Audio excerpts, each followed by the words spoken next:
कि जो आपकी प्रतियोगी परीक्षाओं में प्रश्न आते हैं इसमें से मौलिक अधिकार अपन देख लेते हैं। मौलिक अधिकार जो है से लगभग लगभग बहुत फैक्ट बनते हैं और इनको देखें यदि परीक्षा की दृष्टि से तो बहुत महत्वपूर्ण है। तो सबसे पहले हम देखते हैं भारतीय संविधान में 6 मौलिक अधिकार प्रदान किए गए हैं प्रत्येक नागरिक के लिए। इन 6 मौलिक अधिकारों में सबसे पहला हम जो देखने जा रहे हैं यह है समता का अधिकार। समता का अधिकार भारतीय संविधान के अनुच्छेद 14 से 18 तक इसमें वर्णन है, जिससे सबसे पहला हम देख रहे हैं अनुच्छेद 14 यानी आर्टिकल जो 14 है इसमें क्या क्या कहा गया और दूसरी चीज इसमें जो कुछ प्राविधान है वो कहाँ कहाँ से लिए गए थे, क्योंकि ये जो विधि और विधियों के समान संरक्षण जो है ये अलग अलग देशों से इन चीजों को लिया गया है। विधियों के संरक्षण की यदि हम बात करें तो ये यूएसए से लिया गया था और विधि के समक्ष समानता जो है ये ब्रिटेन से लिया गया था। तो इसमें अनुच्छेद 14 में है क्या, विधियों के समान संरक्षण एवं विधि के समक्ष समता, यानी विधियों के समान जो भी कानून बनेगा, जो भी अधिनियम बने हैं, जो भी विधियां हैं उनके समान संरक्षण, अर्थात सभी व्यक्तियों के लिए समान संरक्षण है, इसमें कोई विभेद नहीं है। एवं विधि के समक्ष समता यानी विधि जो है वो सब पर बराबर से लागू होगी, इसमें किसी के साथ कोई विभेदीकरण नहीं होगा, प्रावधान करता है। यह प्रत्येक व्यक्ति पर लागू होता है। एक चीज ध्यान रखना, यह प्रत्येक व्यक्ति पर लागू होता है और व्यक्ति के लिए क्या माना गया है, यहां यह बहुत महत्वपूर्ण बात है, क्योंकि जो यहां व्यक्ति का एक व्यापक अर्थ हम यदि लें तो इसमें चाहे वो कंपनी हो, निगम हो, उन सब के लिए एक व्यक्ति परिप्रेक्ष्य, जैसे इसमें जो दिया गया यह व्यक्ति शब्द का व्यापक अर्थ है। यहां व्यक्ति शब्द का व्यापक अर्थ है जिसमें संवैधानिक निगम, कंपनियां, पंजीकृत समितियां आदि सम्मिलित हैं। अर्थात उस व्यक्ति में कौन कौन सी चीजें सम्मिलित हैं, पंजीकृत जो कंपनियां हैं वो भी समाहित हैं और निगम भी समाहित हैं। संवैधानिक निगम, कंपनियां, पंजीकृत समितियां आदि है, अर्थात इसमें सभी चीजें वो समाहित हैं। सभी को एक व्यक्ति का यदि हम इसका विश्लेषण यदि करें, व्यापक अर्थ में हम ले जाएं तो इसमें व्यक्ति के समान ही, जो व्यक्ति को विधि के समक्ष समता समानता माना जाएगा, विधि के समक्ष समानता सभी व्यक्तियों को, सभी नागरिकों को समान है, इसी प्रकार से इन व्यक्तियों के समान निगम, कंपनी और पंजीकृत समितियों को भी उनके समान संरक्षण दिया जाएगा। उसमें किसी के साथ कोई अलग व्यवहार यानी एक विधि समान चीजों पर लागू होगी, इसमें से कोई अलग नहीं है। अब ये महत्वपूर्ण है क्योंकि यहां से क्वेश्चन बनते हैं, कई बार क्वेश्चन बने भी हैं, जिसमें जहां विधियों के समान संरक्षण संयुक्त राज्य अमेरिका यानी यूएसए के संविधान से लिया गया है एवं विधि के समक्ष समता ब्रिटेन के संविधान से। ये दो महत्वपूर्ण फैक्ट है कि विधियों के समान संरक्षण ये कहां से लिया गया, संयुक्त राज्य अमेरिका से, और विधि के समक्ष समता ये कहां से लिया गया, ब्रिटेन से। विधियों यानी संयुक्त राज्य अमेरिका और विधि के समक्ष वो चला गया ब्रिटेन, इंग्लैंड।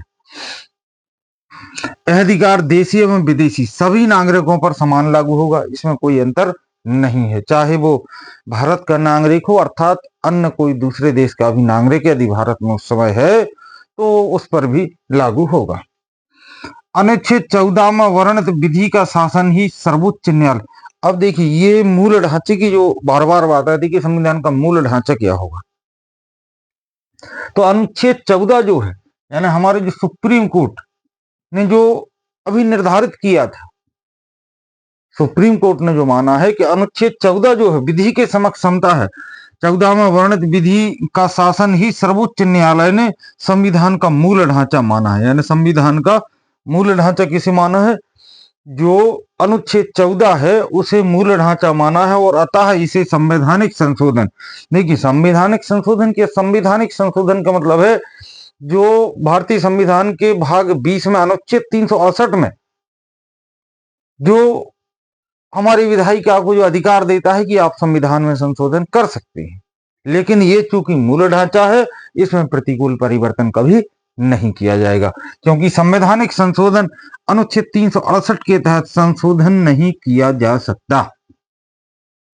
ये न्यायालय ने निर्धारित कर दिया है कि संविधान में जो भी 368 अनुच्छेद है और यह सरकारों को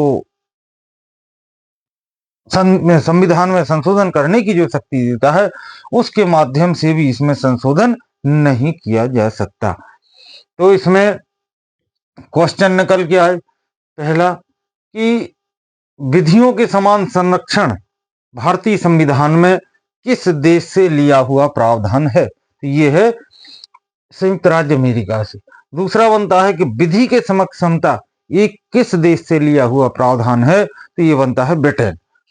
तीसरा है कि ऐसा कौन सा अनुच्छेद है जिसे सर्वोच्च न्यायालय ने निर्धारित करके ये माना है कि संविधान का मूल ढांचा है, अर्थात इसे 368 जो सरकार को अधिकार देता है कि संशोधन कर दिया जाए उसके माध्यम से संशोधन नहीं किया जा सकता। तो वो अनुच्छेद कौन सा है? अनुच्छेद 14। ऐसा फिर यह एक जो अनुच्छेद 14 है ये सभी पर लागू होता है, चाहे देशी हो अथवा विदेशी हो। चलो इसके बाद अनुच्छेद 15 देखते हैं कि अनुच्छेद 15 में क्या है। अब आपका आता है अनुच्छेद 15। अनुच्छेद 15 क्या क्या व्यवस्थाएं करता है, क्योंकि अब इसमें देखते हैं अनुच्छेद 15(1) और अनुच्छेद 15(2) दो भागों में है। अनुच्छेद जो 15 है वो दो भागों में बटा हुआ है और दोनों में अलग अलग व्यवस्थाएं दी गई हैं।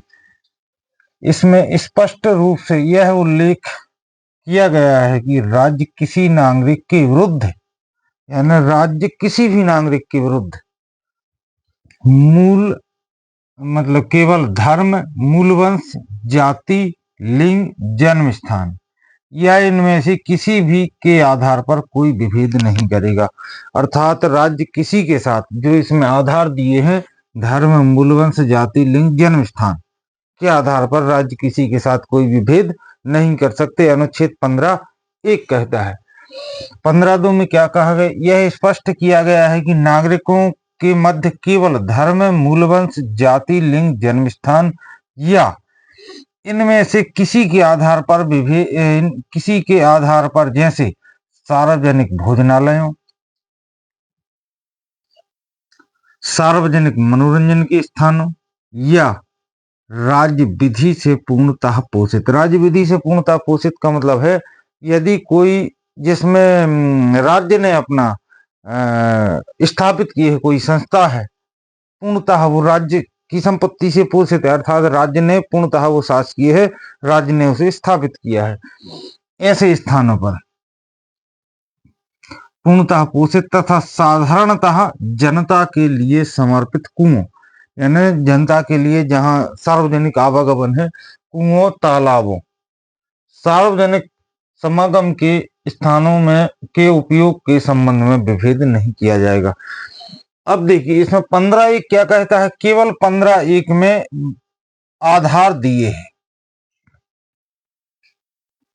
और उन 15(2) में उन आधारों को और व्यवस्थित किया गया, जैसे सार्वजनिक भोजनालय, सार्वजनिक मनोरंजन के स्थानों या राज्य विधि से पूर्णतः पोषित, यदि वो राज्य की संपत्ति है, राज्य ने उसे स्थापित किया है, ऐसे स्थानों साधारणतः जनता के लिए समर्पित कुओं, यानी ऐसा कुआ है जहां जनता के लिए समर्पित है, वहां किसी के साथ कोई विभेद करके मना नहीं किया जा सकता कि नहीं अभी यहाँ आप कुएं पर नहीं आ सकते, अमुक जाति के हैं, अमुक धर्म के हैं, या कोई मूल वंश जाति जन्म स्थान के आधार पर, अर्थात भारत में यदि जन्म, देखिए धर्म का मतलब है भारत में जितनी या कोई भी धर्मावलंबी हो, धर्म के आधार पर उसके साथ भारतीय संविधान कभी विभेद को वर्जित करता है, यानी किसी के साथ आप कोई विभेद नहीं कर सकते राज्य के लिए। मूल वंश, वंश के आधार पर आपका वंश कोई भी हो, राज्य को प्रतिबंध लगाया गया है कि राज्य इनमें से किसी के साथ कोई भेदभाव नहीं करेगा। जाति, आप किसी भी जाति के हों, किसी भी लिंग के हों, या भारत के कहीं भी जन्म स्थान आपका हुआ है, यह अधिकार आपको प्राप्त होगा। आप समानता से, आपके साथ कोई विभेद नहीं किया जाएगा, आप समानता के साथ व्यवहार किया जाएगा। फिर 15(2) में आधार बताए हैं कि भाई मनोरंजन, जैसे सार्वजनिक भोजनालयों, सार्वजनिक मनोरंजन के स्थानों में, या राज्य ने यदि कोई अपनी विधि से, अपने आदि विधि मतलब होता है जो उसने कोई अनुच्छेद, जैसे कि निगम बनाई, कंपनी बनाई या कुछ भी बनाया, पूर्णतः पोषित, यदि वित्त से पोषित है, तो साधारणतः जनता की समर्पित कुओं, तालाबों आदि सार्वजनिक समागम के स्थानों वो उपयोग के संबंध में विभेद नहीं किया जाएगा। अब इसमें क्वेश्चन बनेंगे कहाँ से? इसमें जो ज्यादातर क्वेश्चन यदि थोड़े से, या तो आपसे पूछ लेंगे कि अनुच्छेद 15(1) में क्या कहा गया है, तो अनुच्छेद 15(1) में ज्यादातर क्वेश्चन जो 1, 2, 3, 4, 5 क्वेश्चन जब भी बनते, तो कई बार क्वेश्चन बने हैं कि अनुच्छेद 15 जो है उसमें विभेदीकरण के कितने आधार माने गए? कितने आधार? 5 आधार माने गए। पहला क्या है? धर्म, मूल वंश, जाति, लिंग, जन्म स्थान। ये 5 आधारों के आधार पर विभेद नहीं किया जाएगा, ये अनुच्छेद 15(1) कहता है। और क्वेश्चन यहां से कई बार यही क्वेश्चन बन करके आया है। तो इसमें केवल 5 आधार दिए हैं और इन 5 ही आधारों को संपूर्ण भारत में जो है माना जाता है। 5, इससे कोई और अन्य आधार नहीं है। अब इसके बाद जो है आपका अनुच्छेद 16, क्योंकि 18 तक देखेंगे, 18 के बाद फिर अपन जो है अगले उसमें चलेंगे। एक एक अधिकार देखते हैं मूल अधिकारों में आपके।